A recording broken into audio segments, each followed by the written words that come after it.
অবশেষে রোমান রিংসের ফ্যানদের জন্য সুসময় আসতে চলেছে খুব শীঘ্রই, কেননা আমরা লাস্ট নাইটে রয়্যাল রাম্বল 2024-এ উইনার কিন্তু অলরেডি আমরা পেয়ে গেছি।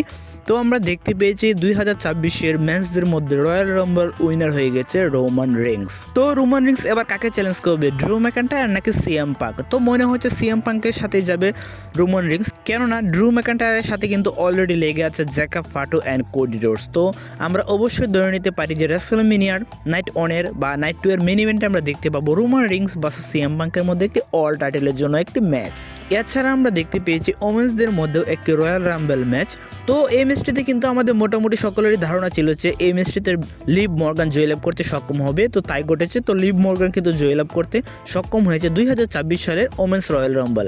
তো লিভ মর্গান এবার কাকে চ্যালেঞ্জ জানাবে, জ্যাড কারগিল নাকি স্টিফেনি বেকিয়ার? তো মনে হচ্ছে যে লিভ মর্গান অবশ্যই স্টিফেনি বেকিয়ারকে চ্যালেঞ্জ জানাতে পারে, এবং কি আমরা রেসলম্যানিয়াতে গিয়ে স্টিফেনি বেকিয়ার ভার্সেস লিভ মর্গানের মধ্যে একটি অল টাইটেলের জন্য ম্যাচও দেখতে চলেছি।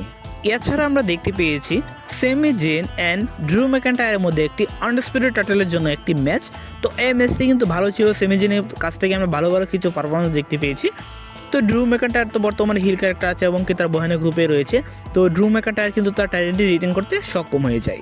এছাড়া আজকে আমরা দেখতে পেয়েছি গুন্থার ভার্সেস এজ স্টাইলের মধ্যে একটি সিঙ্গেল ম্যাচ। তো এটি কিন্তু ছিল এজ স্টাইলের লাইফের বা ডব্লিউডব্লিউ লাইফের শেষ ম্যাচ। তো এজ স্টাইল কিন্তু আজকে গুন্থারের বিরুদ্ধে ম্যাচটি হারতে বসেছে, এবং কি এজ স্টাইলকে রিটায়ার করে দিয়েছে গুন্থার।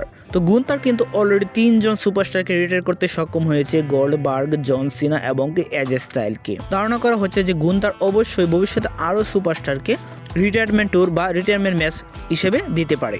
তো এই ছিল আজকের ভিডিও ভালো লাগলে অবশ্যই লাইক, কমেন্ট এবং কি সাবস্ক্রাইব করে পাশে থাকবেন। ধন্যবাদ সবাইকে।